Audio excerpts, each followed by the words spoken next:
you want to know my heinous coffee crime of the morning? Go on then. So after I spoke to you, I went into the kitchen and there's like a jar of coffee with about a thin layer in the bottom. And you drank it? So I used it, right? I put the milk in and it just looked like caramel varnish, right? Yeah. It was like, so there was a coffee bag. I had the coffee bag to the instant coffee and just let it stew. Oh, did you? That's probably not a bad way of doing it, to be fair. I was actually, when you texted us, I was getting my hair cut behind the station. My mate's got a barber shop there. And there's a coffee shop next door, which I quite like, called Sorcerer, which is my mate's. Sorcerer? Like, as in like, how do you spell it? Like I'm a wizardry sorcerer. The guy's called George. He's dead sound, and it's a really good spot. And I thought, but I cannot come here and do the podcast with other people's cups. But I was like, I also want to get like you guys a coffee. But yeah, I was just fighting against the clock this morning. We're not bothered. We've had all sorts. Deep North coffees in the last place. Mm-hmm. Have you had him in? Have you, Deep North? No. He's been. No, it's because of the podcast studio was in Sunderland. He was right next to their thing. So now and again, I'd absolutely fail making a cafetiere coffee for whatever reason.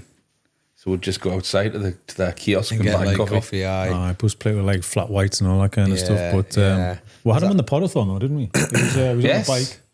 We had him on his ailments and injuries. He was talking about his knee injuries, playing football and stuff like that. You know Phil from Deep North? Do you know what? I think I might have met him very briefly at a market. Is he got like really short? Is he bald? Has he got short hair? Like who you said, really short hair. Really short hair. I've got really short hair as well, Toby. Out of choice. Yeah, but I've never. I think we've like emailed. It's one of those things, you know, when you like you know another business very well and you know who the person is, but you just never end up meeting. It's not like Glasgow's Ice Cream Wars where you're like putting each other's tyres down. Yeah. Did you see the documentary on that? It was mad. I've never seen that. No. Yeah. Well, someone always says to me, because when I start the van, they'll always be like, "Oh, you're gonna have like coffee van wars, like the ice cream wars," and I was big, like a and then it was like a really proper rivalry. It was a proper rivalry. It was mad. Like football hooligans in the time. Yes, but anyway, back on the cafetiere thing, I was going to say, if you've got one here, there's a guy on YouTube called James Hoffman. I don't know if you've heard of him. He's like a very famous person in coffee. I think he started Square Mile Coffee Roasters, who were in the Square Mile in London, and they were like one of the first sort of big specialty brands in the UK. And he sort of peeled off into the YouTube online social media stuff. Anyway, he does loads of good videos on YouTube, and he's got a really good one on a cafetiere, which I made a cafetiere after it, and I was like, wow, I never knew a cafetiere. It's a process kind of thing. Yeah, just like the brewing time and the water to coffee ratios. And it's a good challenge for me, that, isn't it? Because I think I've failed more than I've succeeded in these rooms. I think it's to do with the podcast. I don't at home. Yeah, but you're only doing one task at home. There's pressure on like... It's time here, innit? We'll always forget to put it on early enough. Yeah. So when people are sitting waiting, then I just plunge it. You plunge it, yeah. You can get, we also have in the shops these little, they're like, I think they're called Mocha Masters, and they're like little filter coffee brewers. And they're only about 150 quid, I think. And you just literally you've got the glass, you put your filter paper in, you ground coffee in, you put your water on the top and you press it and it'll brew it into this like thermoflask thing, and you've probably got It's a bit like the Greek thing. Yeah, I've got one of them at home. Yeah, quite similar. But you literally just brew it in there and you put the lid on and you've probably got 8 coffees in there and it'll stay hot all day. So if you've got people coming in, you can sort of like brew it in the morning and then save you fanning on with like a and all that. There's so many levels to everything, isn't there? You know, when you really go deep down into it. It's like any industry. Oh, there is, yeah. There's surface and then there's like levels, yeah. I think for me, I got to a point with the coffee level. I mean, I'm still very massively interested in coffee, but there's just so many rabbit holes you can go down. Mm-hmm. I think I got to the point where I was like, with the business, I was like, if I don't like dedicate my brain space to the business, I'm not going to have enough to like, I didn't have like enough brain space to go into type thing. Yeah. So, but we know like, we've got guys in the roastery now who are like, their whole job in life is just coffee and Yeah. they're sort of like kind of look after all that. Do you ever have stuff. any shame though? Like it was funny when we had Ian on from Pine, and he sounds was like like, Heston, you know, we were Heston kind of gone too well, it is far. totally. Like, I've gone losing too mind far. on that. Now I only drink Mellow Birds. Yeah. Yeah. Well, you can. It's and the thing is with coffee as well. There's just like every 2 years, there's like a new thing that comes out. So there's this new thing now.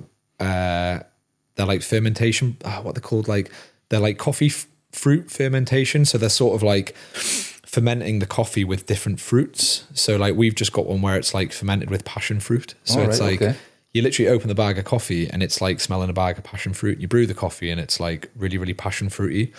So like typically with coffee and what like similar to wine, like naturally the coffee has flavor notes in, like you get with wine. So you might get like a Merlot that has notes of grape and whatever. You might get a coffee from Kenya that's got like natural notes of like tangerine, citrus. But now what people are doing is they're literally fermenting the coffee with fruit. So it's like literally pumping in all this extra flavor to it. And it's now just opened up this whole new, it's almost like a candy store now of coffee. Do you like feel people are pressure to follow that stuff? Or do you just feel like you've got a duty to like kind of move with the times? I think you do, yeah. I think like with new trends and stuff, I think for a while I was probably against them. I was like, I'm never going to put matcha on the menu, never going to do this. And you kind of just have to cave at some point and lean into it, because I think especially with like coffee and specialty coffee, all these other things tie into it, and you it's kind of what a lot of the market wants. Yeah. So you've got to play the game at some point, but also like you've got to, I think, never veer away from like what your core is, which for us it's coffee and specialty coffee, and like flat white's still the most popular selling thing on our menu. But you do have to, I think you've got to like not fight against these other things and find a way to like work with them. And Flat white's a good example, because the flat white even like 3-4 years ago wasn't a thing. Yeah. It was heads. It's Australian, isn't it? That kind of, was it the flat white? Well, there's been told. there's the question. Okay. It's, Oh yeah, in your eye there, Toby. Yeah. well, Is there a story. I don't know. There's a story where it comes from New Zealand. There's a story where it comes from Australia, and I don't think it's ever been. I'm sure if you ask like a bunch of Kiwis, they'll say, or maybe. Well, I used to be quite good at the accent, but anyway, they'll say it's from New Zealand. You speak to the Aussies, and they'll say it's from. Were you going to try it? And I was going to go, there's only one way to find out. Yeah. You know, Harry Hill, fight. It's a good segment. That Must have two coffee beans fighting it out. But yeah, I mean, there's always, I think probably one of the only industries where things just change year by year. New things come in, new trends come in, and I think you've got to. Sorry, I'll just turn this call off. It's that New Zealand call. Saying, oh yeah, It's a flat. No, it's a flat white. I get place. these calls all the time now where it's just your iPhone's quite good at telling you if it's a suspected spam call, so it'll just be a random getting number. loads of them, really. But yeah, you've definitely got to lean into them and then try and put your own spin on things. And It's tough because you go into a business with your heart and soul into one thing, and then there's certain trends come up, and you go, "Oh, do we have to do this?" And for me, I'm always confused about. There's like matcha and then pistachio as a thing. I don't know whether it's like why matcha. What's the? I don't know. Matcha's been around for like, I mean, since I started working in coffee like over 10 years ago, matcha was there, but matcha was like this really bitter, green, horrible thing that people might just drink for a health benefit. Probably like how coffee was back in the day. It was a really bitter, awful drink that you just drank to like feel awake, whereas it's evolved now over time. And I think matcha is just one of those, I think with the rise in like everything on social media as well, it's one of those things that just kind of got so much. It was like a snowball effect, kind of. I mean, my daughter's of that generation entirely, and it was like TikTok driven, Asian influence. But it is. It's kind of like it's a branded thing. It's a color thing. It's a visual thing. Does it look good in a clear plastic cup? It's one of those. It's one of those things. Yeah, it's definitely like it's a visual thing. If the way we make some of our matches now, like we do a pistachio matcha because it's very popular, and actually when you see all it, the trends, all the trends in one cup, all the trends. We've just launched a strawberries and cream matcha, but when you see it in the cup, it's it looks really cool. You got like the milk, and you got the nice sort of dark green matcha dripping through, and you got like the other colors. So visually, it's a cool thing, and I think people feel when they're carrying it around, they like they feel that they've got something cool, and it does taste nice. I used to hate it, but I sort of actually quite like it now. So it's one of those things. I think it makes people feel good, and they can take photos and you put it on your Instagram story, and then people are like, that looks nice. It's funny how we're moving with cycles though, isn't it? Yeah, but I get the thing, like there's things for fun and there's things for practicality and there's things for, there's lots of different things. I think especially young people, students and stuff like that, that's where it's going to be. I think. I think you're right. Yeah, I think it's like it's like white fox hoodie.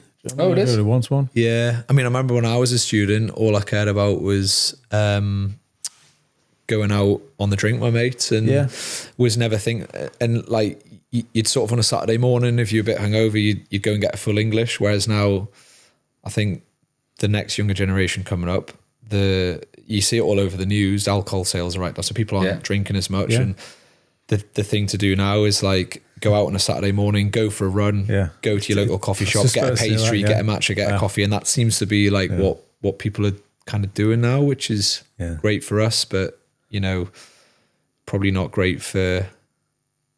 I think now the nightlife in Newcastle, you can see it now when you go into the city centre, like it has changed a lot. Like I remember when again going back to my uni days, any night of the week you go out, it would be bouncing, and now it's like, I think that whole industry now in Newcastle seems to be, from me looking at it, it's like a Friday and a Saturday night thing, and it seems to be changing, especially for Newcastle. It's a city that's been built on partying and hen do's and all that kind of stuff, and it's a good thing, but it's also I really feel for businesses and restaurants and bars and nightclubs that are probably feeling the pinch of that now. But it's difficult, isn't it? Because you can either, I feel for them as well, obviously, because the industry I work in, but is that need to adapt? Because you can cling on to things as they were, but sometimes they're not going back that way ever. No, because things are changing rapidly. But I was in town on Friday night. Sorry, like just to build on that, I was in town at like 10:30 on Friday night. Disorientated. I was so knackered. And I looked up the big market, and there was nobody there. It may as well have just been like a business district that had closed. But that's with everything, isn't it? You got to move on with the times, and you would have thought more people would be spending money on restaurants, though.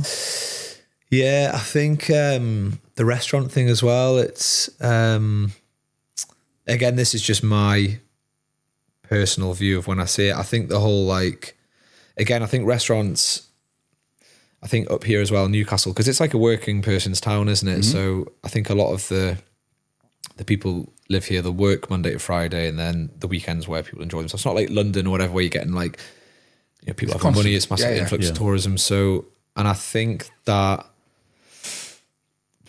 people are very rightly so price conscious, because the cost of everything at the minute is crazy. Like we're charging close of getting up to that £5 mark now for a coffee. So I think the consumers are very sensitive.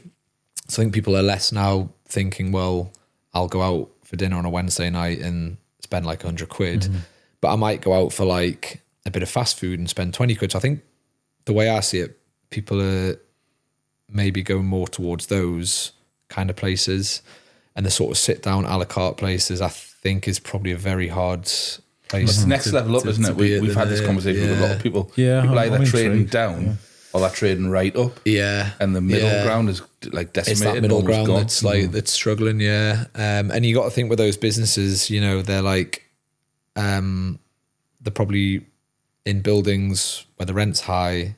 They need everyone to come and sort of sit down. They're paying head chefs, like sous chefs, front of house managers. So and if you're not like busy all the time, that can go backwards quite quickly. And I think, like you say, the tides are changing slightly, where people are probably going to those places less now and going to more like, I still want to go out and do something, so I'll go to the bakery and buy a coffee and a pastry, or I'll go to the new burger joint and get a burger and fries or something. Whereas I think the middle ground, but then also places like, I think places like your Pines and stuff, the really high end stuff, I think are still probably doing quite well, because that's like a whole other experience in itself, isn't it? It's like experiential. that. It is where you have to- experiential, isn't it? Yeah, I'm thinking, I'm not going to spend 70 quid on a Tuesday night for a couple of pizzas Yeah. and a night out with the kids.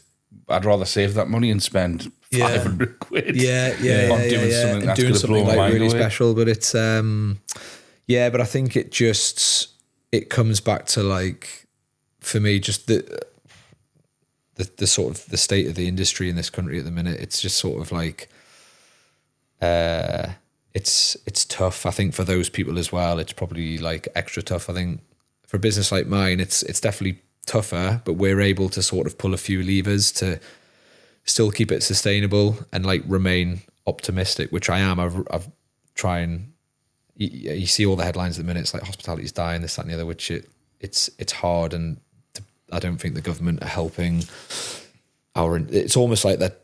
You look at it and it's like, are they doing this on purpose? Are they sort of want to get rid of it? Do you ever feel like doing it on purpose, or they fundamentally don't understand it? I think they fundamentally just don't understand it. Yeah, I think there's some very easy things that they could do, which would just change. It would just make it so much better and easier for everyone, and we wouldn't be in this like predicament that I guess a lot of people are in. And I think the saddest thing, like for a business like ours now, is like you have to be, to sort of remain sustainable financially, you have to be so disciplined and strict with your wage bill, with your wastage, your stock bill, all that kind of stuff. And the saddest thing I think for us at the minute is now, we used to love bringing like young people in and investing in them and training them and bring them into this whole industry of coffee. And it's like we just like can't afford to do it now. And I think if, there's all this talk about now, like hospitality needs to be cut VAT, which it does. Like that would be the one to cut. If they cut that back in half, then you just have a bit more breathing space, and it would just make it, not in terms of like you want to make more money for yourself. It's like you can just do so much more things within your business. You can reinvest, you can invest in people. So that is tough. But again, as well, I think I always try and remain optimistic, because I'm always like, I think the best businesses are the ones that stand the test of time. So I think I'm optimistic that in the future that things might get easier in that sense, and that we might enter a phase in hospitality in the UK where you look back and you think, oh shit, do you remember how hard it was between like 2020 and 2030? But then, they changed the rules a bit and they made it a bit easier, and now it's tough not knowing, isn't it? But you just don't know if they're going to do it. Yeah, because I mean, we've had the likes of Terry on, and Terry Lairborn, who's been through many iterations of the downtimes, so he's stuck around and got through it. But when you're in it, it's difficult, and you go on. Yeah, some people can't weather that storm. Yeah. And I think that's the issue. So what do you do to kind of adapt that kind of thing? Are you doing more collaborative things? Not really. I think sometimes a mistake you can make is trying to change things too much and do too much. I think for us, like, we've got a really, really simple business. We sell a whole business is built around good coffee, good hospitality, and that's kind of like what we do. Yeah. So what do we do to counteract it? We're very strict on, you've got to put your prices up, unfortunately, to keep your margins where they need to be. So we're very, very strict on within our cafes, our margins and our staff cost. They're probably the two things that you can really keep an eye on. So your margins, your waste, your staff cost. Is that tough to do though, Toby? Because you kind of, if you're putting the cost up, are you hearing from customers? Is there a pressure on that kind of thing? Because it's kind of, do you do it or don't you do it? It's one of them. You take the leap, We'll find out, because we've actually just put our prices up. All right, okay. So this is new. But I mean, you're talking like 20p. We've put our drinks up 20p, which doesn't sound like a lot, but it's funny. I think people have this weird thing with coffee where if you put your price up 20p, you get a bit of kickback. But to be fair, I think people understand. I think it's very much now in the wider world how tough it is for hospitality, and people understand. So I think people are really supportive. Do you feel you got to justify that kind of thing as well? Well, I was going to ask that because of the socials that you've been doing. So I'm really intrigued. Talking about costs and business models, and it's fascinating. Important for people to understand. It is, because you're pulling back that curtain.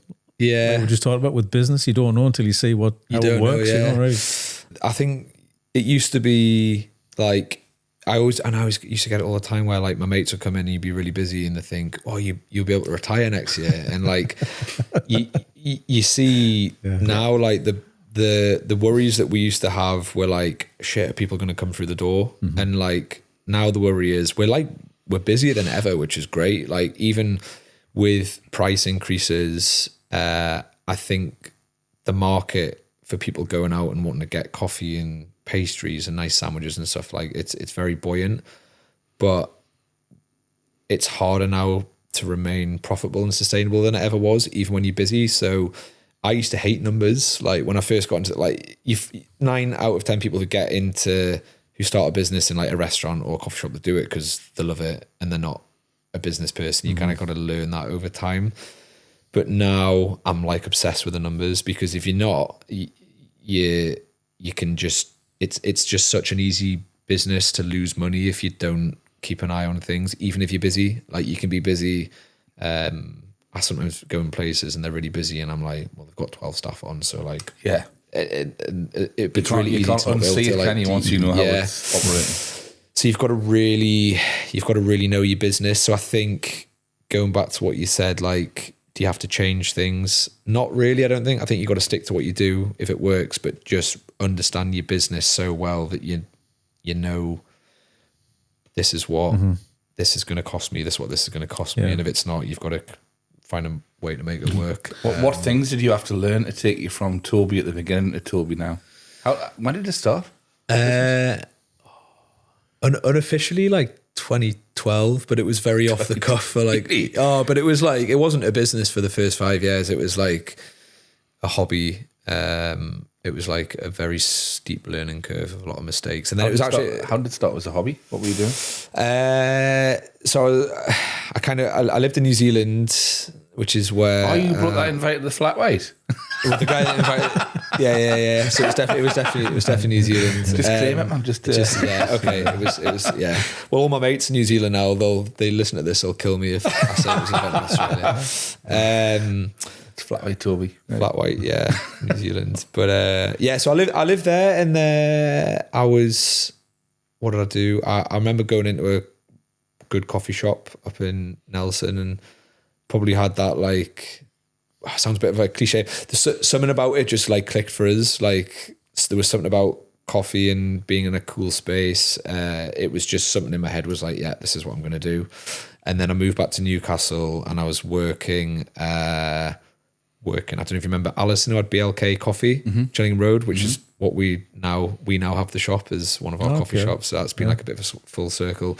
I worked a bit for Flat Cap Joe. Learned a hell of a lot from him. He was a hard person to work for, but now I look back, learned so much from him. Like, and he's still a really good mate of mine. Is Flat Cap Joe's full name? Joe Marr, his name is. It's now called Tiny. Do you know it in Collier Square? Yeah. Was Flat Cap's Coffee, and then it had a name change. So yeah, I was working, dotting around, but within the meantime, I'd basically bought enough kit to go down the Quayside market on a Sunday and sell coffee, which is where it started.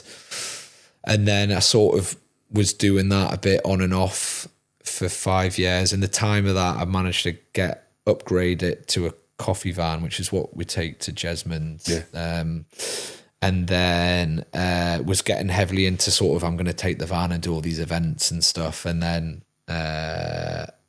had a very busy summer lined up in 2020, and then COVID came along. And, what was that like, Toby? I can't remember. Yeah. So massive kick, isn't it? You know, so especially when you kind of dealing to the public.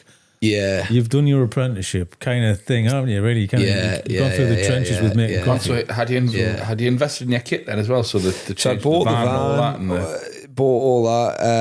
I was very, very lucky. I think my dad had pushed me very much into doing the uni thing, and I'd actually been to uni twice and dropped out, and I'd always wanted to do it. And I think he was just like, well, he's going to have to do this or he's not going to do anything. So it was my dad really that he helped me financially to get myself onto a foot with it, which very grateful for. And then and then I worked very hard actually that the previous year to build up all these events, and I had a very good summer lined up, and I thought this is going to be the year that, you know, I sort of make something of it. And then that all got cancelled, and I was like, oh shit. And remember I was pretty depressed for a bit actually, because I was like, what I'm going to do. And I think when you're younger as well, like you put a lot of pressure on yourself to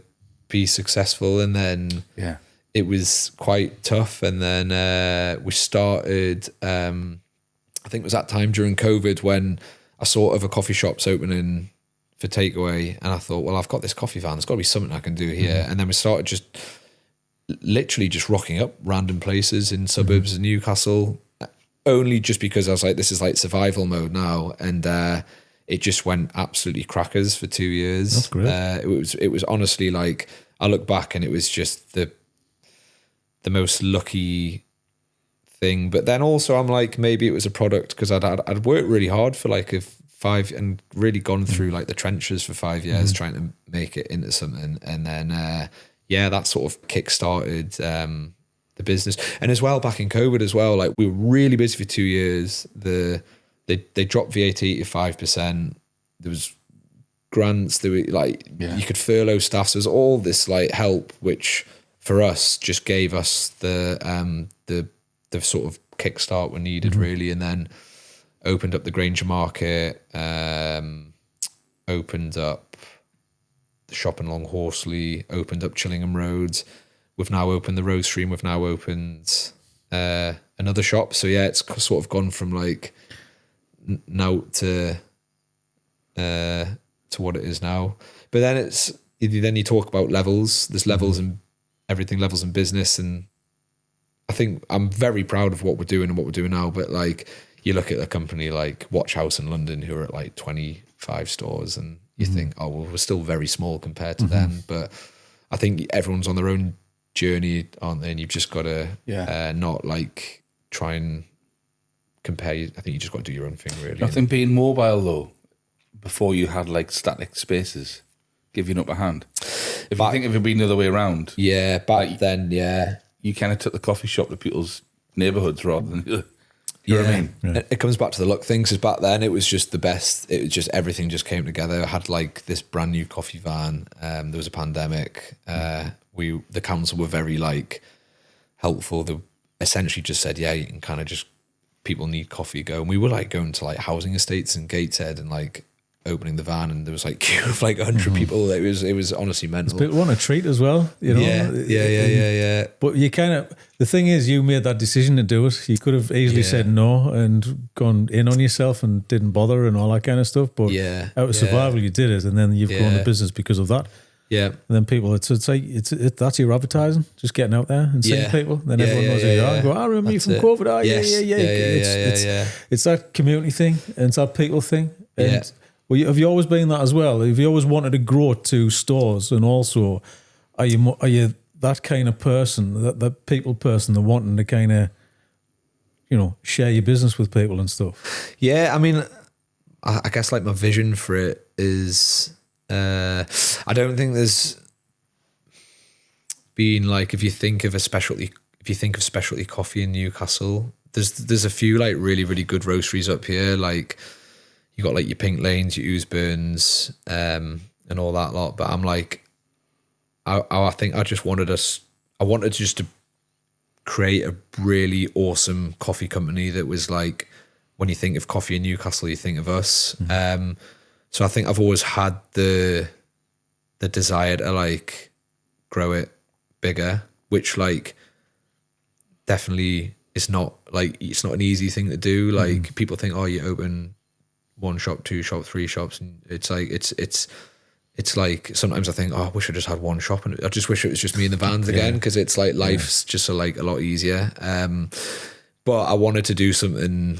I wanted to like create something that I was like proud of doing from scratch, basically, and like also it's like it's I don't know, I guess like leave something, because I've lived in Newcastle my whole life. Well, I grew up in Almouth, but I've been in the Northeast my whole life. And I think I just wanted to make something that was like part of Newcastle that I could like add to the history of. Like a legacy.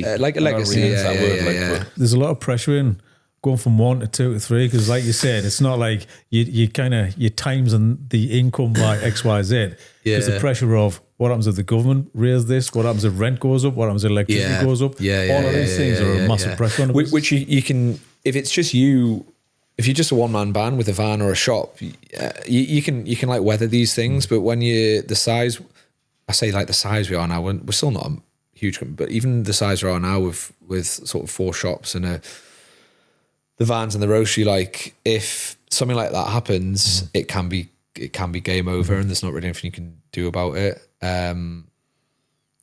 So yeah, there's definitely more risk, and there's a lot more stress and stuff involved. But it's like, I think you make the decision: do I want to? Is this something that I want to? I think for me, I always wanted to like try and just create something bigger and better, which is what I'm. Even though it is like hard at the minute, that's why I'm still like want to remain optimistic and just stick to kind of what we're doing, and maybe not get like scaremongering. I think that some of it is some of it is very realistic, but I think a lot of it is a slight scaremonger. I think if you know what you're doing, you've got your model and you've got your vision, you can still kind of do it. But there's a lot of pressure because everyone's looking at you. Yeah. Eyes are on you, and there's a lot of pressure on that to kind of keep morale up. You know.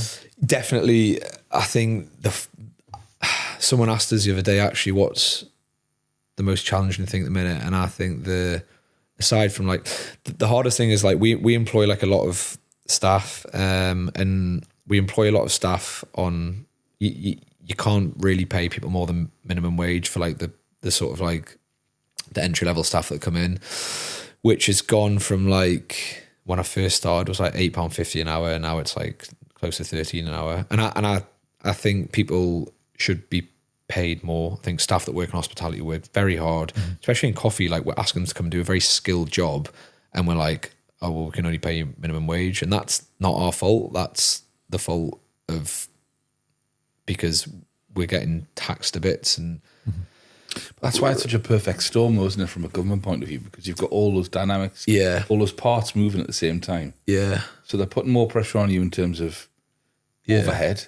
But all the environment's not changing. In fact, it's getting worse with VAT and there's business rates or whatever, it's anything else. Cost of living. So you're just getting squeezed from all the different angles. You're getting squeezed, But then what that does, like, on the ground internally is like, so the way we do it, we have like a management structure of like, we have like a manager, supervisors, staff. So when the minimum staff go up, you have to put the other guys up. So your wage bill's increasing a lot. So like, you're feeling the pressure as an employer, but then the staff are still like, well, I'm still only getting paid minimum wage, or I should be paid more, which they should. And then like, you're asking quite a lot of people, I think. And then you're like, but we can't do anything about it at the minute because the walls are here for us. And like, we're not the people who can move the walls. It's like the government who can move them. And the more those costs go for you.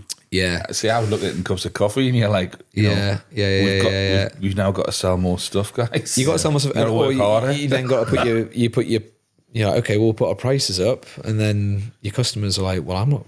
You're at the mercy of your customers. So there's only so much. There's a very like tight window of what you can do. We should be selling coffee for £5, £6, really. When you look at like this, you look at what goes into making a really good cup of coffee. Like it should be, but you do that and you don't have a business. So you've got to remain within this like little window and trying to keep everything together. So it's hard. It's hard. But we're still managing to make it work. That's a tough one. It's a debate that I've had for years. That it's like coffee's a luxury product.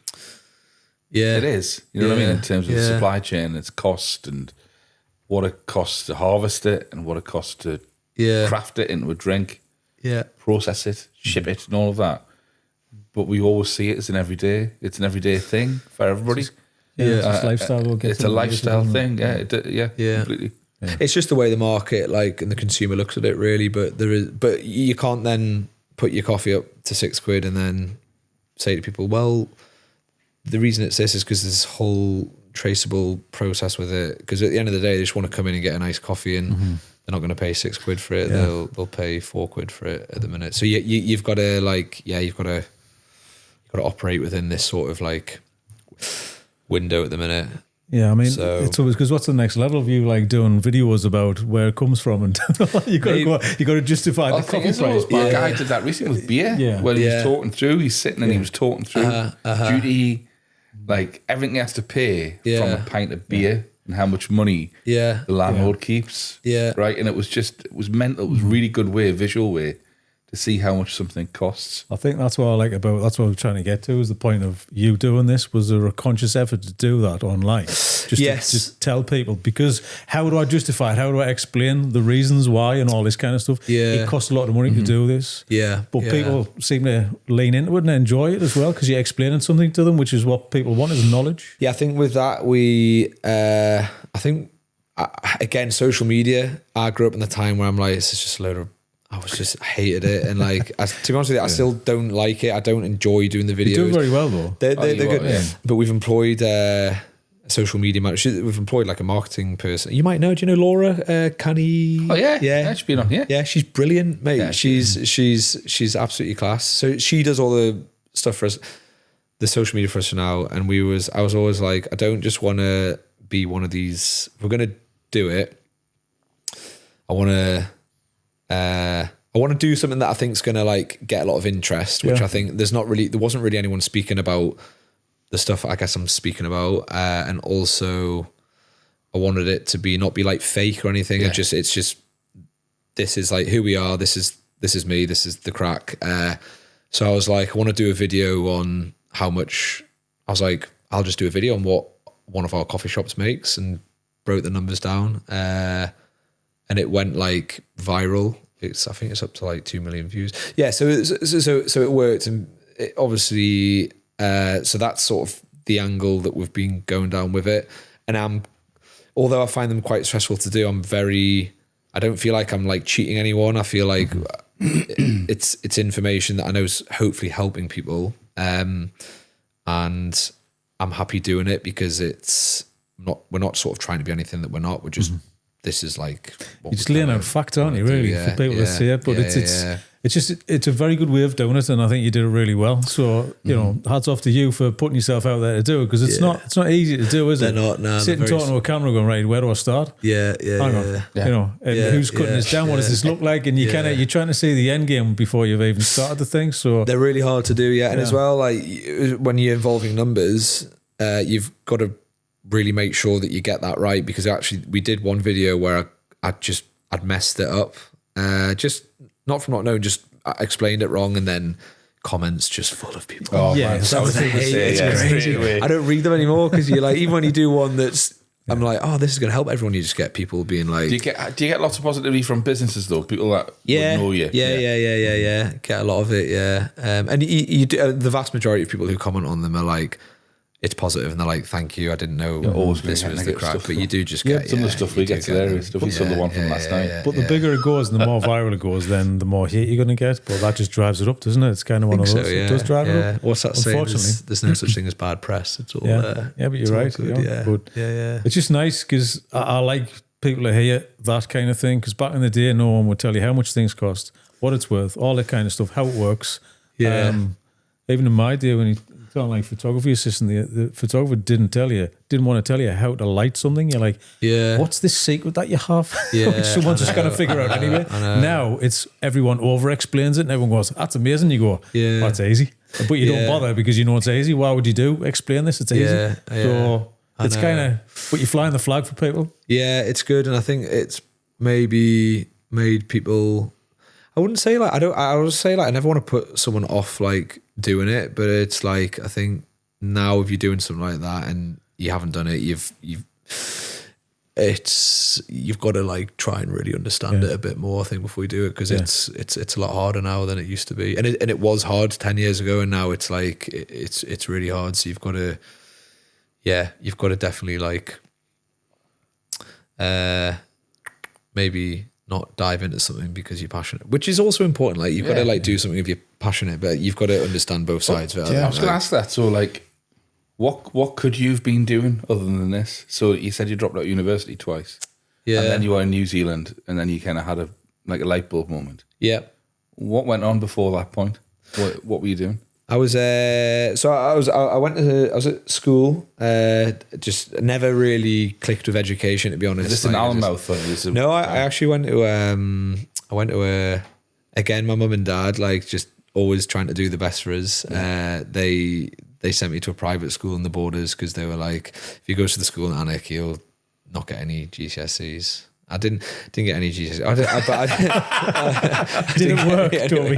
Not really, but I mean, like, I look back now and I'm like, God, the amount of like, you never see it when you're a kid, but you're like, oh, like the amount that your parents like do for you too. Yeah.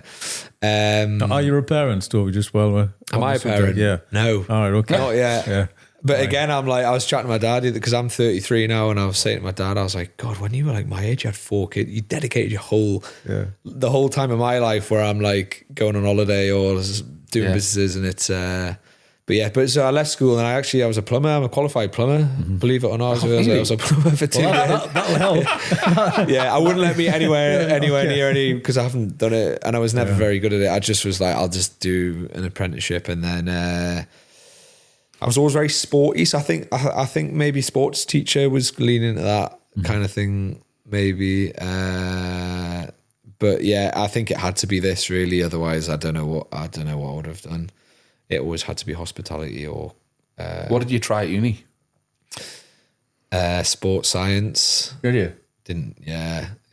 Again, I was like, what am I going to do? I'm going to be a teacher. I dropped out of uni, by the way, as well. Yeah, mate, so. yeah. I'm in all the debt. I'm paying all the debt back. The thing is, when you're young, you're like, oh, it's all this free money I'm getting from uni, and then now I'm paying it all back. So that was probably. I never have any regrets, but dropping out of uni twice was probably a bit of a regret. Like, but it's probably set a fire in you somewhere, though. Do you know what I mean? Like, you've got a desire to make this business work.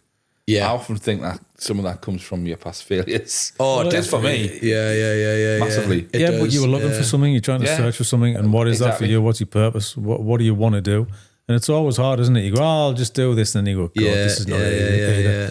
You're just scratching your head. Mm-hmm. So yeah, and I think like, I mean, you have to make money, but also like, I think a lot of the thing is when you're younger, it's all like about what you're going to do to make money, and it's like, well, what can you actually do that hindsight, like if you look at the bigger picture, we're on this earth for a very short amount of time, and it's like I'd rather spend my time doing something that like I'm passionate about, which I can still make money. You have to make money from it, but I think if you just think about it in terms of like, what can I do to make the most amount of money, like, and you don't enjoy what you're doing, then it's like you're gonna, I don't know. For me, it just was never. I had to do something that I probably didn't feel like work, and then try and make it work to make a living from it. Oh, because you don't resent investing your time and your passion in it. Then I just wish everything. That's the point, isn't it? Like, just wish money could take out of everything. You know what I mean? It would just make everybody's life much better. Like points for effort in life. That's what I'm kind of. But I don't know what that system is. And then like a gold start there. Somebody mentioned to me, what like China system? I'm like, no, I says, but it's kind of because money dictates, and it kind of it's the evil, you know, because it doesn't reward the best people in the world at all, as we well know, because we've seen it on the news all of the time. Yeah. It's not going that way at all. It never will it? No, that's just the. But you do need to keep the lights on. You need to do something. But now you're all going great. Now you're battling with other things which you didn't expect to happen as well. Yeah. So you're just trying to. You're spinning all the plates. Yeah. Does it get stressful at all? So are you that kind of guy? You're a chill guy. I used to be like definitely in my like earlier days. Probably didn't manage stress very well, but I think you learn as you get older. Like there's no. I don't think I get stressed, but I have a lot on my plate all the time, which can get, I guess, a bit like overwhelming. But I think reacting to things with sort of stress and the emotions that brings doesn't do anyone any favors. But again, it's like I think when you've been in something for a long time and you sort of always takes time to learn these things, and like I always think now, even if everything goes wrong, it'll be fine tomorrow. Like it's what's the worst thing that can happen for us is like a shop doesn't open or a van doesn't open. It'll be back open tomorrow. I think as well, like I always used to be quite bad at thinking, right, well, once I've got all this done, then I'm done, I'm fine.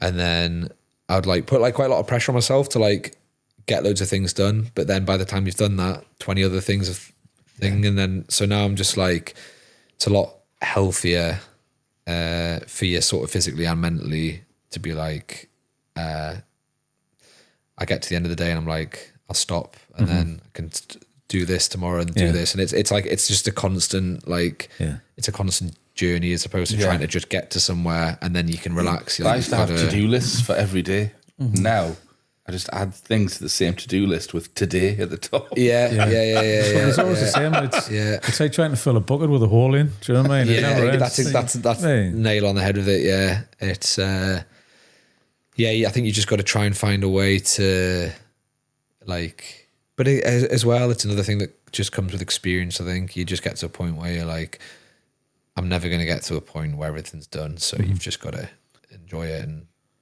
try not to let things rattle you.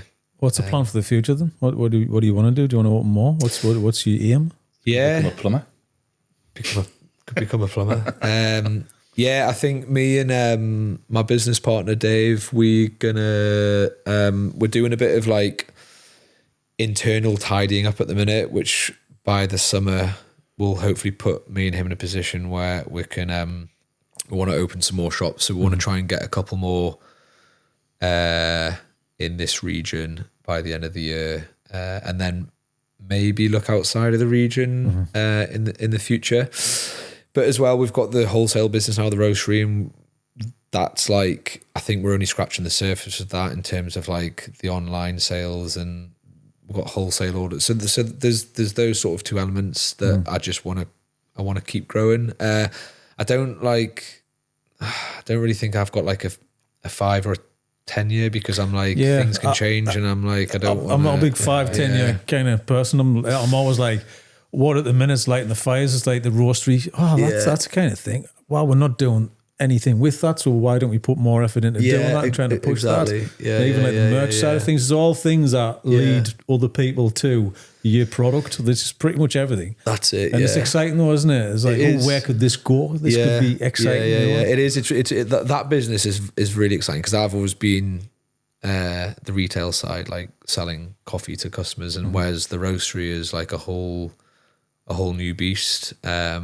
And it is really, it's like, but it's like, I'm sort of going at the unknown with it, but it's, you sort of know where you want to be with it.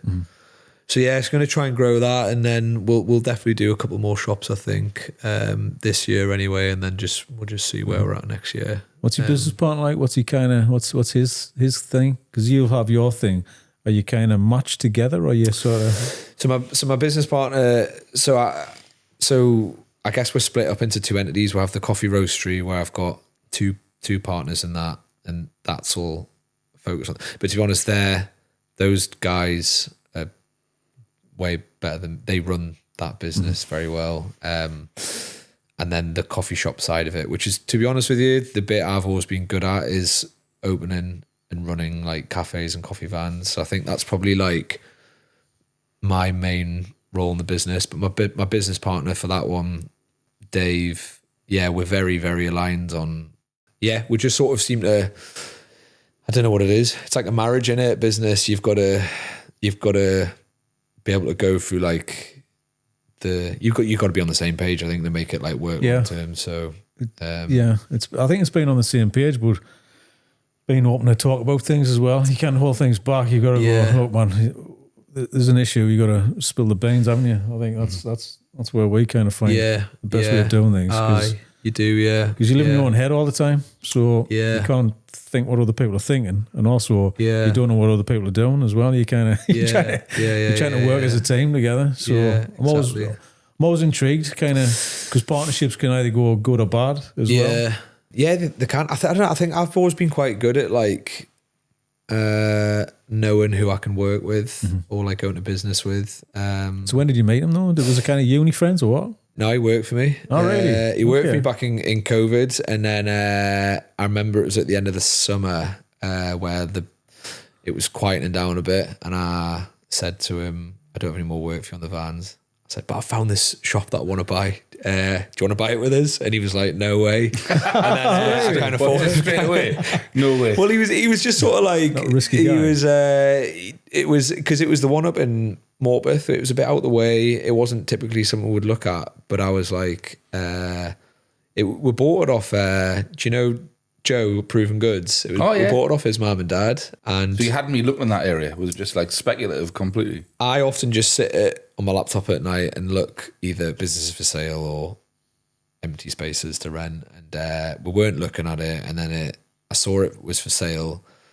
And on the brochure, you can see the revenue that it does. And I was like, there's no way that place does that. It's in the middle of nowhere. Mm-hmm. So I went and had a look and I worked in there for a couple of days. And I was like, oh yeah, it obviously does. But it was one of those businesses I was like, we can just add so much to this as well because it hadn't been changed in like 10 years. But I said to Dave, I don't want to do it on my own. And then he was like, I don't want to go and work in a sandwich shop in Long Horsley. And I was like, honestly, it's just trust me. And convinced him. And then we've now got shop number. We've opened 2 other shops after that, me and him, and we seem to just be on the same page with everything. So yeah, and he's still really young as well.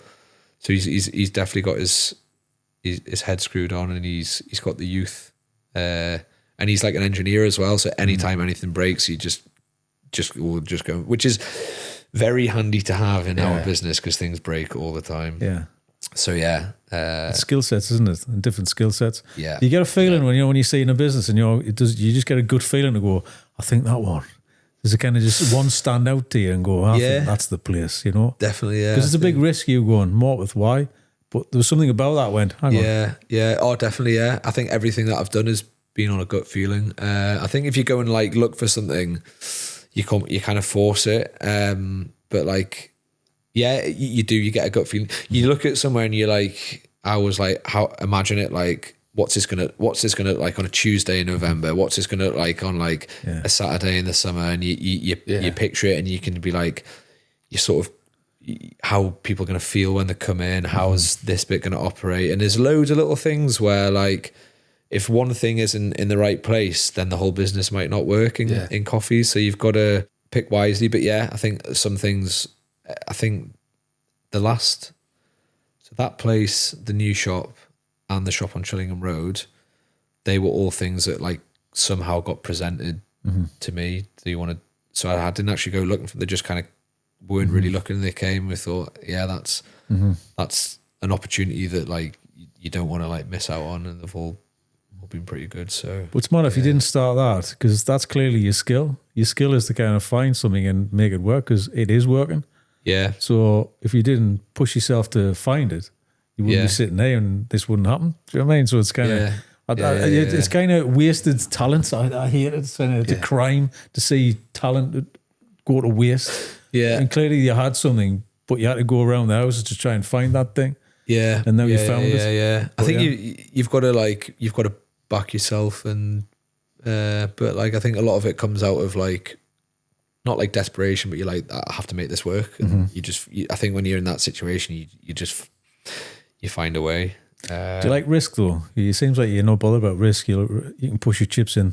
It's funny, risk. I was actually chatting about this the other day at my business partner, and I'm like, I don't think like, I wouldn't just like, I don't think I ever really like take a risk, because I'm like, we always look at something and you know what you're going to try and do there. So you're like, you sort of know what you're trying to do and implement, and that it's like you kind of know it's going to work. It's like, I wouldn't just calculated, isn't it? It's like calculated risk. Yeah. I mean, I always say like, well, what's the things that could go wrong? No one will come through the door. Well, that's unlikely, because I've been doing this for a long time now, and I know, hopefully have a good understanding of like what is going to work somewhere. We now have like a pretty strong brand up here, so like I think we could open places and people know us. What other things go wrong? Well, there might be like a nuclear war, but it's like you can't. I don't think you can you can't really let these things stop you from because if that happens, then it happens, and it might happen. Same as COVID, you know what I mean? You couldn't be like, I'll buy a coffee van. Oh, hang on, COVID. Yeah. You can't predict stuff like that, but yeah. And you sort of know, like with like a coffee shop, you're like, okay, well, you know it's going to cost me about this amount of money. And you know that if things go the way that you think they're going to go, I'm going to have that back in a few years. And then that's so you're like, you're not just diving into something thinking, oh, I hope this works. It's a bit of a risk. So you're always like, you but again, it comes with like experience, I think. Have you done this before when you described or discussed, same with online, about you talking about the running of a coffee shop and the setting up of a business? Have you done it like the mentality and the mindset of something and the way you would do it and calculating risks and all that? Have you done it that way or not? Like a video on it? Yeah, I just think you'd be kind of really good at it because there's two sides of the business. There's the numbers, but there's the reason why you do it and understanding that as well. Because you seem to understand a good spot as well. And I think that is just as important as the numbers. I think it is. If you don't choose that, you don't get the numbers. They all intertwine. Maybe that's a good idea. I think you've got to be a bit mental to like run.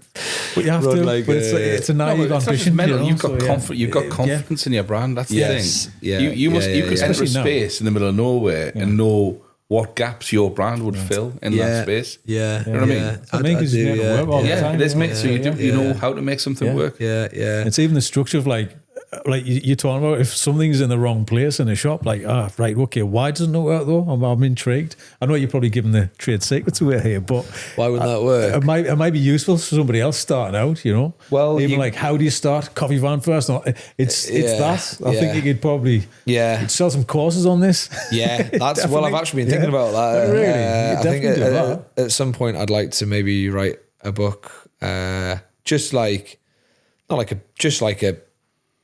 there's a guy in Ireland called Colin Harmon who owns a really good coffee company called 3FE, and he released a book called What I Know About Running Coffee Shops. And that was such an amazing tool for me, like in the early days. And I think he's just released another one on like growing a coffee business, which I haven't read yet, but I will. But I think like that's the only thing out there at the minute.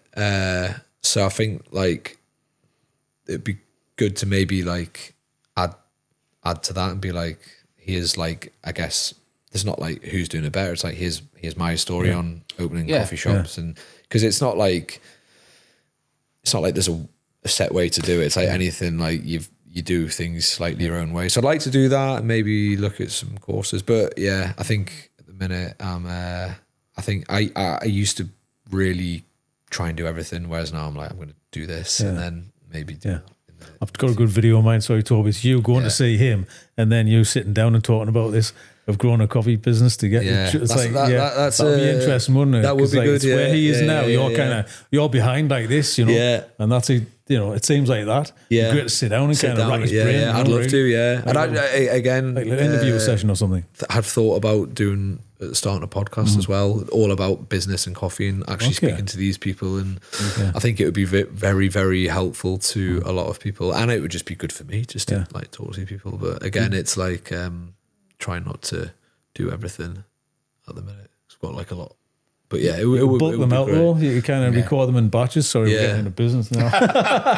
You could do. Well, now I've got a really good podcast studio. I could come and rent it off you guys. I've got a rental. Actually, that's going to be a rental space. That's going to get developed. Yeah. So. Do you would you rent this out? No, that's yours. This is all that wall. See all those poles there. We started to develop that side. Yeah. And all of this is designed so it can be flipped around. Everything swings around, arms and everything can be moved, but you can set it up. But we're going to get a map across that wall, like a mural map. So, but you could dress it how you want. Multiple uses. It's good to know. But it's very good to know. I wasn't pitching you, but it was just ideas. That's the thing. That's what that's our skill set. Is like you say something, bosh, that's a good idea. That's what you should do. Why don't you do that? And then you can do like you're off the island or wherever, you know, doing some content for yourself. Yeah. You get a weekend off. That'd be the dream, wouldn't it? Great, I'm trying wouldn't to figure out how I can do. Dave can run it, man. You know what I mean? He can kind of I've just nipped away for a couple of weeks, Dave. Probably way better without me here. business expenses, man. But I have been trying to figure out how I can, because I want to go back. I've been to Australia once, which is obviously like, it's like the mecca of coffee, and I want to try and go back. And I'm thinking, how can I like make this into like a business trip? But yeah, R&D, go research and taste some development. coffee. Taste some coffee. Yeah, R&D. But I thought if I was doing these, there's so many people out there who I'd want to like talk to. And so I video think try blogs and like and do that, like a. There's a guy actually out there at the minute. It's really interesting who I've found him on Instagram, and I found him because he does a podcast. I can't remember what it's called, but his name's, I think it's Kirk Pearson, and he lives in Melbourne, and he's got a coffee shop called Project Zero. And he is just opened a new shop, and all of his coffee is so what they're doing is they're pre-batching all the espresso and they're serving it through these taps. So the idea is you're still getting very high quality coffee, as good as a quality as that you would get making it fresh, but it cuts this. They're making coffee in like 10 seconds, and it cut his labour costs right down as well. What I was saying earlier though, just iterations of improvements, isn't it? And the times and think, well, I'm going to have to change something here. Well, that's it. Yeah. So he's like one of these people who people will probably look in the industry being like, he pioneered this new way of doing it. He's getting loads of hate online. He's getting a lot of good things online. He's getting a lot of hate online. But I was like, I'd quite like just to go and speak to him because I feel like he, it's just quite cool. I think you see out there, it's quite ahead of the curve where people are now thinking about these things. Where's that come from? Because I've heard that of a few people, like Australia is the mecca of coffee. Like, I didn't know that. I didn't know that, and I don't know why. Yeah, Melbourne's like, it was where it kind of the whole third wave movement sort of started with like the whole avocado toast brunch, the specialty, the whole lifestyle out there is like I think people go to the pub here, people go like for coffee there. But I went actually in 2020 before COVID, and had 2 weeks there, and it's just different level. How far ahead? How far ahead? Yeah. Oh, sorry. I thought you asked like, about it's Australia, in terms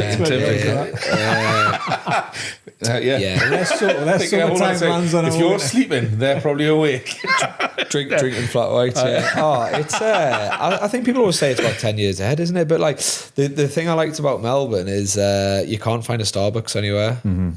So it's like Italy, isn't it? You can't. There's It's consciously, is that because there's just a huge glut of independence that would push back, or people just don't consume it? I don't think people would buy it. I think because the whole everything there it is literally an independent serving amazing coffee, amazing food on like every single corner of the city there. It's crackers, and they're all busy. They're all like super busy. And whereas I think here it's still the hospitality industry is something that you just use as a stopgap before your proper job or whatever. Whereas out there it's paid like properly, so people. You can be like a head barista and get a very good salary there. I think there's just a lot more. Like, I think the whole industry is ahead there. Which is like culturally in tune with that culture. That way of life. Yeah. Trying to convince my missus to move there. But she's not up for it just yet. But she actually lived there, so I don't think she can get a working visa there. But I'd love to. I think just the whole, you see the Sydney lifestyle of like people going running at like 5 a.m, getting coffee. And so have you collab with the run club thing? Because that's the thing now, isn't it? Like coffee and run clubs and all that kind of stuff. Do you do that? Do you do your own thing? What are you doing? We did one. We did one for about a year in Heaton, and we've done a couple of collaborations. But we've never really. I think it's another thing that. I think you can do them well, but you've got to give them the time and the effort to like grow them. And I think me and Dave were just like really, really busy. But we'd like to, maybe we might start another one this summer. Yeah. See. Yeah, it's usually the run club comes to you and go, look, can we kind of partner up and then just have coffee at your place after the run? Yeah. Because I think that's what Arrow and the lads do as well. Yeah. So just pick an independent business and do it. Different. Just kind of Saturday, do a different one. Shout about the formal one with Jasmine Food Market, don't you? Because Park Run. Park Run. They come at like, they're always our first bunch of customers at the Jasmine Market. We get like, but I think these park runs, they've now, like, if you go on them, there's like there's like information on them that says where you go and get coffee. Yeah. So obviously for the one there, the information on the app must be go to the coffee van at the top. It seems to be there's a marriage between the fitness industry and totally. the kind of the coffee culture as well. So massively, it's definitely aligned, isn't it? Yeah. Plus, after you earn the cake as well. You definitely earn the cake. Definitely earn the cake. Yeah. I think it's and it goes back to that like that new wave of like generation. Instead of like what I used to do, would go and have 10 pints and a full English on a Saturday morning. Oh. People are now like getting up, going for a park run, and then getting a coffee or a matcha or whatever after. So it's like the whole. I mean, I'm sure there are still people going and having 10 pints of full English, but I think that's what the younger people are like all like doing now. That's the thing. If you thought about that, you couldn't have made it up, could you? You wouldn't have thought these two worlds would have come together, and that's going to be a new culture thing. Like a massive culture shift. But they're all hanging around as well afterwards, like for an hour. And that's good for yourself, good for business, extra stuff, extra products. It is. It's good. It's a good hang in it. Yeah. 10 pints in a full English is a great name for a podcast. 10 pints in a full English. Yeah. Yeah, you should get someone who specialises in that. After that would be good fun. Yeah. Maybe not 10 pints. I think I would die if I had 10 pints. Maybe it was 5 pints, but sounds better saying 10 pints, doesn't it? It's a good rounded number, isn't it? It's a lot of liquid, that, isn't it? If you think about 10 it, pints, it's a hell of a lot of liquid. I've done back in the day. I think. Come on.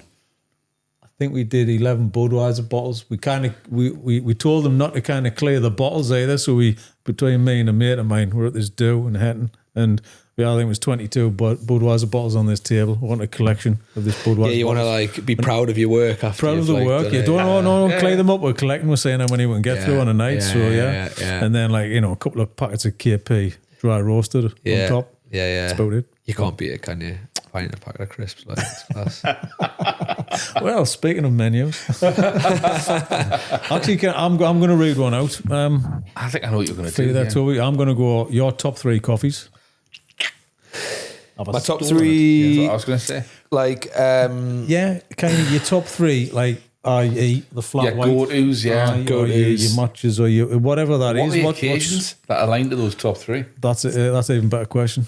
So, I mean, the flat white is still the king of the coffee industry. I drink, first coffee of the day is always a flat white. So pleased you invented it. Yeah. Our good friends in New Zealand invented it. You and your New Zealand friends invented it, yeah. Do you know New Zealand? The one thing it's like never left me is like, when you wake up in the morning and like that first coffee you have, it's just pure magic. That's like that is still the same for me every single the first. I always have a flat white as my first coffee. I only drink like 2 or 3 coffees a day now. Yeah, I'm a bit more sensitive to caffeine in my older age. But yeah, first coffee in the morning, flat white. That is just sets you up perfectly for the day, and it's like that moment of like. And I always like say like this is to all of our staff that work for us. I'm like, this is like what you're giving to people every day. So it's like really important that we like nurture that, because that coffee that you give someone it's such like a magical part of the day. And it's like, you've got to do that. It can set you in half a day. It really does. Or if you get like a moody barista or like all these little tiny things. That's where consistency comes in as well. Like people are going to keep coming back to you as a brand. Like if you go and get your second drink from that place built on an expectation for the first one, it's not the same. You feel disappointed. It's become like people's ritual in a day now, So and you look forward to that. You do. And if that's ruined, you've ruined your kind of start to your day. Because you want to before you go to work. Because you might not work in a place you want to be working in. Do you know what I mean? So get your coffee, that coffee on the way. This is a bit of you before you go and do something else with somebody else. Or just that like you nip out at lunchtime or you go and like meet a friend. Like it's very easy when you're working in a coffee shop to sort of miss that bit. It's like it's so important that you're understanding that for every single person that comes in, it's like a really nice part of the day, and you've got to like facilitate making that as best as you can.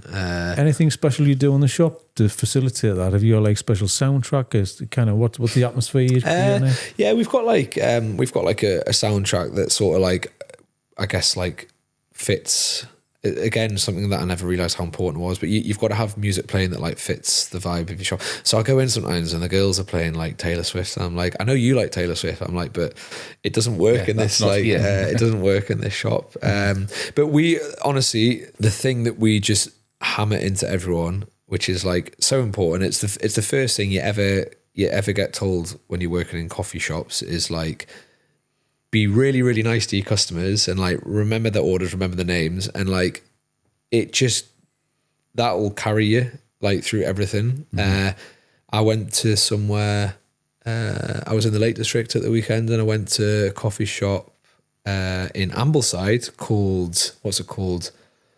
ASAP Coffee, and there was 2 guys in there, and they were just so friendly, and they were like, you could tell they really enjoyed their job, they really enjoyed what they were doing, they were super friendly, the coffee was good, and I was like, you just feel good. You've got to like make people feel good when you go in places. So I think that's what we always focus on, is like, you can have nice music, you can have the best coffee, you can have all your systems, but I think it's such a big thing. If someone walks through your door, they're choosing to come in and spend the money, and it's like a relationship you've got to nurture. There was a period of time where that nearly got lost, right? And I'm going to say this as somebody who worked in hospitality, right? So you don't get shot down for what I'm going to say. But there was a point in time when, especially when the coffee industry started to become much more hipster driven, right? Yeah. It was like the relationship had flipped between customer and the barista. Yeah. Quite often you'd feel intimidated by people, or you didn't feel welcomed, or you felt a little bit dumb. Yeah. When you were going in to order a coffee. Oh, you order the wrong thing and he rolls his eyes or something. Oh, I've had that, yeah. Yeah. That definitely was a big thing for a while, and I think gave the sort of specialty coffee movement a bit of a bad rep. I still think there's probably places that do it, but they're... it's funny because the specialty coffee thing is like the pub people customers got really interested in specialty coffee and good coffee, but like they didn't. I find when you start talking to them about processes and varietals and farms, people like the experience. They want a good coffee. They want. There's a part of it that I think people want, but there's a part of it that people don't want, and I think there was a bit of confusion in those early days where people who opened specialty coffee shops, they were really interested in all the stuff that, and they almost forgot about the hospitality side of it, which almost is over-explaining to people. Yeah, but you don't want a 20-minute lecture on where it's from, do you? Really, you just a stamp would do the job. You don't want to be made to feel stupid if you ask for sugar in your coffee, which does still like it, and it's like, I just say, well, at the end of the day, you're running you're running a hospitality business at the end of the day, so you've got to. We still have syrups in ours, and I hate them. I don't want to do them because it does for me. It like, so I guess, hinders the hard work of the farmer and the roaster that produces good coffee. But at the end of the day, people love them. We sell thousands of caramel lattes and like, I'm not going to sell someone that can't have it. Like, if they want it, it will be like, it's totally fine. I'm not going to make them feel stupid about it. You've got to like find a. I think when you're in business, you've got to find like a balance. Yeah, but it's the audience. There's got to be one guy that comes in. You can't spend 20 minutes talking to him because he cares about that. But but that's for him. Yeah. That's for them. You know. Different thing. What's number 2? What's your number 2 coffee? That's like 20 minutes. That was long, wasn't it? Well, that's perfect. This is the point in the menu. Yeah. Number 2, it's got to be a nice filter coffee. Okay. So I always have milk in the morning, and then I'll have black coffee after that. So if I'll do 1 or 2, I'll have a nice, like a pour over. You see, like we do them on like calitas, so like a flatbed sort of filter.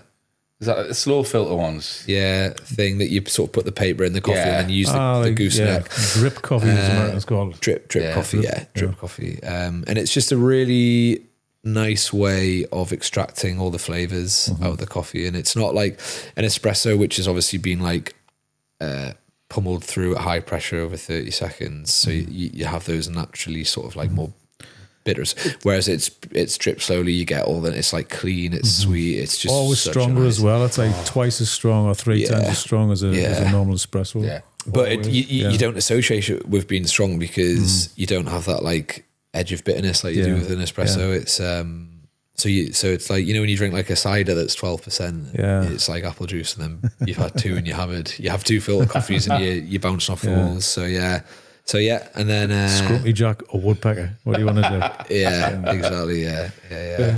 Cloudy equals danger. Yeah, cloudy equals danger. Cloudy danger. Good band name, that. Number 3. Number 3, it's got to be a the matcha. I used to hate it, and then since everyone started loving it, I admit that I do love a matcha now. Yeah.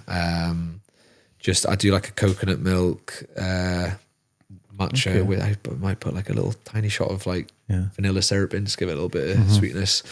I don't drink a lot of them, but I think like Saturday afternoon, if I'm not at work and I'm out with a dog and the missus, and I don't want a coffee, I'll definitely get it. Yeah. That's a good 3 variations. That's 3 completely different drinks, which for different occasions. And I you think. give us good occasions. Yeah. Yeah, matcha is definitely like a wind down drink, but yeah.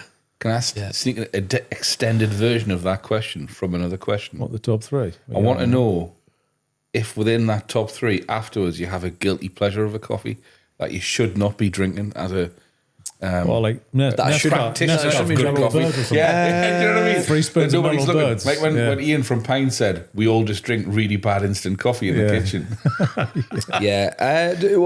I wouldn't say I would choose, but do you know what it is? A lot of the time if I go to like a mate's house and they say, do you want a coffee? And I'm like, and they're like, oh, well, I've only got instant, and you just automatically assume that I'm going to hate it. And I'm like, I'll drink an instant coffee. I'm fine with it.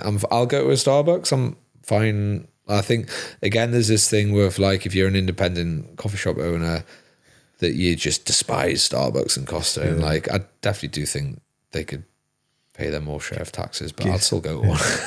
I'd still like, if I'm driving down the motorway and I need a coffee, I'm not like too fussed about it. Really. I'm just getting a picture of your mates like panicking when you're on your way around in that, polishing the cafetiere. No, I'll be like, they do. Honestly, it's like it's funny. It's but I'm also just like I don't mind a little cup of Kenko with some milk. It's all right. It's like, you know, when your mum's got guests coming round, get the good plates out. Get the good plates out, Get the good coffee. Toby's coming round. That's one cupboard that only gets used for I bet you. it's just like in a Ziploc bag or something that they get out now and again. Ziploc bag. There's actually a guy. Dry ice comes out the top of the car. Break for emergencies and that. There's actually a guy that works for us who every Christmas he goes to his like in-laws and he takes good coffee with him so he can drink it, but he puts it in like a Kenko pot so they like don't know. So because he says they'll just nick it off him basically and like make it wrong, and he gets really upset. So that's great. Yeah, it's quite funny. Like you go around to someone else's house going, no, I'll make it.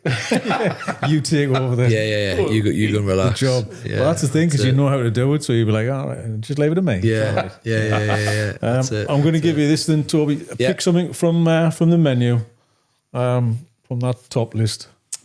We've done top 3. We've done guilty pleasures. I like that. Also, I have to just pick one of these things. Pick one. Yeah. Ooh. We simplified it, but it's still confusing. I don't know how. Guilty. This is curry versus gravy. Oh, it's a popular one. Right, okay. So this is a chip-based question. Yeah. What are you going for? Curry or gravy? On chips. On chips, fish and chips, aye. Oh, fish and chips. Curry all the time. Curry all the time, yeah. Yeah. So you change it there, but what would it be if you know? Yeah, you riffed there. You were like, you did riff because I was going because you mentioned it as if there was a category list, like your coffee's in your head. So, what would the gravy option be? Where would we be having that? Then? I did have to think about it because I was like, a curry is like, you know, if you get a curry, you get like your naan breads and you dip it in and it's mint. But if you just get I used to love just like chips with gravy over the top. But when you mentioned fish and chips, I was like, every time I go to the chippy, it's like gravy or curry, and I'm like, always curry sauce. It's a type of chip thing, because when you ask that question, when I was younger, teenager, you go to Chinese takeaway. It's always gravy, Chinese. Gravy and chips. Gravy, rice and chips every single time. The Chinese. It was beautiful. They do those. Yeah. It's the saltiness in the gravy as well. But I don't know. I used to be a gravy guy, but I'm leaning towards curry more with the fish and chips. I love curry so much. Do you? It's like I got Dub Wild the other night, and I got to that point where, you know, when you're full and you just know you need to stop. Like you're like, if I don't stop now, this is going to hurt for like a whole day, and I just wouldn't stop. I had like the cheesy naans, dipping it in the butter curry, the butter chicken sauce, and I was like, it was just so good. It was so good. But I think with chips and gravy, I think if I was at the football, I'd get chips and gravy. Okay. Yeah. But I think if I was at the chippy, I'd get chips and curry. I don't know what it is, but it's like you say, you associate it with like occasion different. thing, yeah. I do like that because you kind of you know your categories and you know your occasions as well. Yeah. That match. Are you having batter on as well, or not? You just going chips, batter, scraps? Nah, I like. I'm not that into it. I like batter on my fish, but if I get like a sausage or chips, just like the straight up. Salt and vinegar. Loads of salt. With the curry. Loads, yeah. So you got that like flavour palette of like chips, fish, shitload of salt and vinegar and curry. And if you say it to anyone else in the world, they're like, that's mental and disgusting. But because it's like a UK thing, it's only people who live, probably in the north where all the best chippies are. Only know that how much of a special occasion that is. I think you're right. When if you put mayonnaise and sort of ketchup together and mix it all up, you'd be like, but when you put it on a sandwich and you're hiding it, right? Yeah, it's a lovely thing. Yeah. It's a lovely treat. Do you know what I mean? But it's weird. Like if I go for like a when you're mixing it, you'd be like, if you go to like go and have like a cheeseburger, like you'd never dream of putting salt and vinegar on your chips there. You'd always dip it in like mustard and mayo and ketchup. But when you go to the chippy, you have to like pile salt and vinegar on your chips. It's weird, isn't it? The more I think about it. Flavour layers. Yeah, it's depressing when they don't get them right. Yeah. If the salt doesn't cling, and you just get it on the top. Yeah. It's like doing that with the vinegar and it just trickles down. Yeah. It makes me feel really angry. If you're at a chip shop and you can see that sort of, after you've said, lots of salt and vinegar, please. Yeah. But just sort of like... But I think it was back in the day when they would over salt, you know, when you just... The massive plastic white ones. The massive plastic white ones with like 1,000 kind of holes in the top. But it just used to go everywhere. It was like you're bouncing off the bench and all sorts. But it's like, it's like a half round and then down. I want them to spend like 20 minutes just doing the seasoning. Yeah, well, picking up a chip and kind of just to take the pet of gravy, just dropping your vinegar on kind of each chip. Do you think there'll ever come a time with going back to like the cost of everything with chippies where they'll be like, well, it's costing us too much to put unlimited amounts of salt and vinegar on your food now, so they have to like cap you or charge you like 20p a sprinkle or something for something. 20p a sprinkle. Imagine that. 20p a sprinkle. I'd spend. Yeah, I think you're right. I just had, you know, when you go to like a bathroom, they've got a key on a chain. I'm like, if there's like a chain on the salt, you got to lift it up. Oh, when you got to pay your money and then they lift it on the bench. Concierge guy sitting in the toilet, the deodorant and that, and you've got to tip him. Yeah, does that still happen? Is that sort of thing? I haven't been to a nightclub in. No, it's been a while. You've got like the salting person at the door and that. Yeah. Got to tip them and with all the fake aftershaves and yeah. You can have different ranges of salt. You've got like nice Malden sea salt, or you've got like high sodium. Yeah. That's just 3p a sprinkle. What are they using chippies then? Do they have a specific like salt that they use, or do the? Good question. Is it just like you should definitely get a? Do you not have the Coleman's guy on here? Yeah, recently. Sponsored the last podcast. Sponsored the podcast. Okay. Yeah, so we haven't even asked that question. We know that approach to putting vinegar on. Yeah. What's that? Well, Francis. Spray bottle. Really? Spray bottle. Is that what they use? To be fair, it's probably good. Great. It's a good idea, isn't it? It's a very good idea. Yeah. I think you would use less with the spray bottle as well. And you probably distribute it like more evenly, wouldn't you? You probably wouldn't need like 1, 2, 3 instead of like a shake where it's dripping all over the place. Yeah. Vinegar distribution. Vinegar distribution. Imagine the kickoffs. You spray it in the hand, just pour it through. Like, you know, when you put perfume on, you spray it in the hand and walk through the cloud. Aftershave. Yeah. That would be good. Imagine the kickoffs from customers though, if you're just spraying their chips with a spray bottle. Because I feel like people like the fish and chips very traditional thing, isn't it? Like the traditional practices. It might feel quite sanitary using a spray bottle. Yeah. You know what I mean? Ah, White 'cause people like associate- anti-bac on my chips. I think.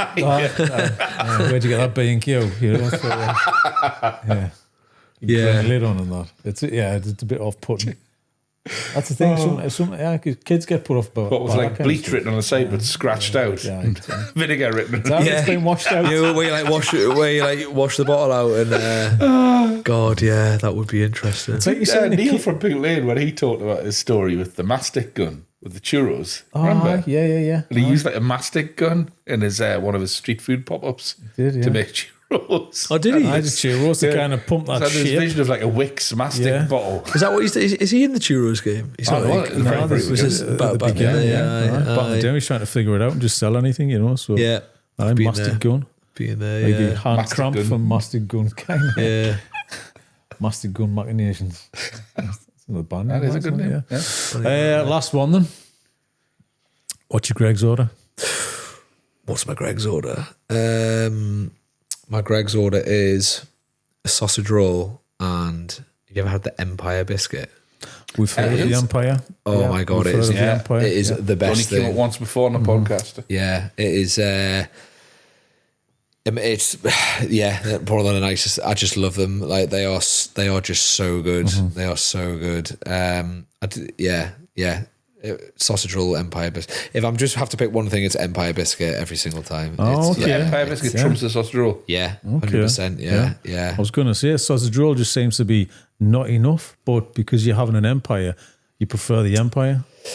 Is that just because you have to justify eating something warm before you have the dessert? Not really. I think like before you with sweet. chaser. Yeah.